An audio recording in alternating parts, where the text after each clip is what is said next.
तो चलिए बुलेटिन की शुरुआत करेंगे। आपको बता दें कि ईडी की गांधी परिवार से पूछताछ और कांग्रेस का विरोध प्रदर्शन अपने आप में कोई नई बात नहीं है, क्योंकि बात जब भी गांधी परिवार और कांग्रेस पर आई है तो कांग्रेस खुलकर मैदान पर उतर आई है। हरियाणा में भी पूरी कांग्रेस सड़कों पर उतरकर प्रदर्शन कर रही है। पानीपत से लेकर भिवानी और फरीदाबाद से लेकर रोहतक तक पूरी कांग्रेस जोश के साथ सड़कों पर उतरी हुई है। ऐसे में सवाल उठता है, क्या ऐसा विरोध प्रदर्शन से कांग्रेस को जमीनी स्तर पर कोई लाभ होगा? खास रिपोर्ट आप देखें।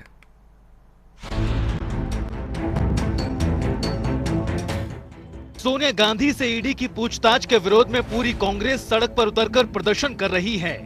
शहर दर शहर कांग्रेस का प्रदर्शन जारी है। कांग्रेस पार्टी का ऐसा विरोध प्रदर्शन पिछले कुछ सालों में देश में नहीं देखा गया। चाहे मुद्दा महंगाई का हो या फिर कोई भी और, कांग्रेस पार्टी ने सड़क तक संघर्ष का रास्ता कभी नहीं चुना। लेकिन जैसे ही बात गांधी परिवार पर आई, पूरी कांग्रेस एकजुट होकर सड़क पर उतर आई है।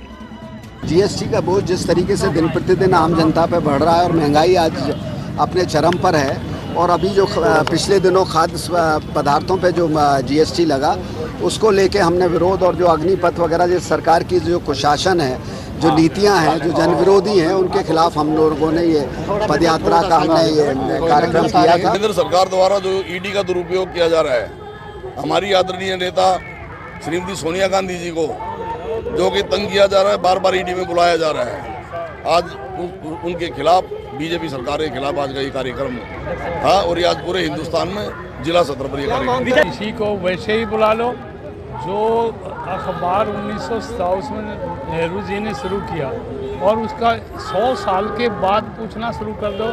चोरी आज हो और 100 साल के बाद पूछताछ हो, इसका मतलब यही 8 साल से क्या कर रहे थे। सोनिया जी को जो इन्होंने ईडी ने दोबारा बुलाया है, इससे पहले राहुल जी को बुलाया था, उनकी संतुष्टि नहीं होती। सरकारें आती रही जाती रही, लेकिन कभी किसी सरकार ने इस तरह का काम नहीं किया कि विपक्ष के नेताओं के साथ इस तरह से दुर्व्यवहार करें। इस बात का विरोध था, इस बात का रोष प्रदर्शन हमारे। किसी शरीफ आदमी को रोज बुला के तकलीफ देना बगैर वजह के कोई बात हो, क्या इतनी देर लगती है? एक चोर को पकड़ के पुलिस को माल बरामद करते हुए आज 8 साल हो गए इनको, कोई एक नया पैसा भी बरामद हुआ है?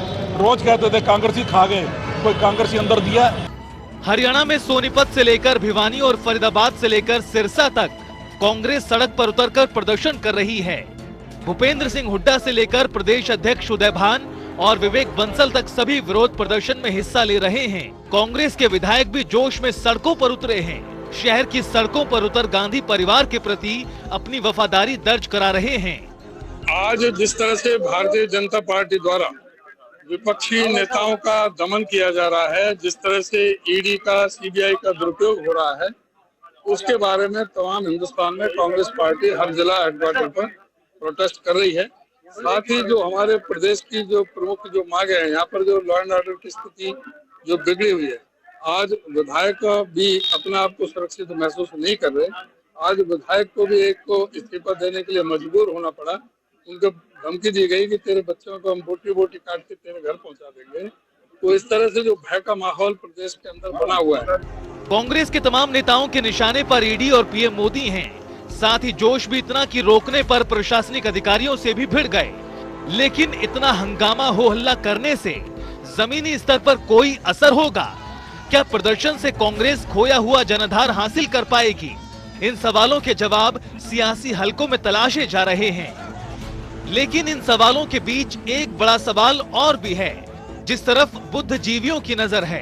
क्या हरियाणा कांग्रेस में अंदर खाने एक दूसरे को निपटाने की सियासी लड़ाई का समाधान भी हो पाएगा, या फिर प्रदर्शन सिर्फ एक परिवार को खुश करने के लिए किया जा रहा है?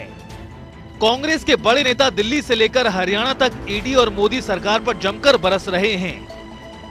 कांग्रेसी भले ही गांधी परिवार पर ईडी की कार्रवाई को बदले की भावना बताएं और रिक्त हुई सियासी जमीन को भरने का प्रयास कर रहे हों, लेकिन इतना तो तय है कि आने वाला समय कांग्रेस के लिए आसान नहीं होगा।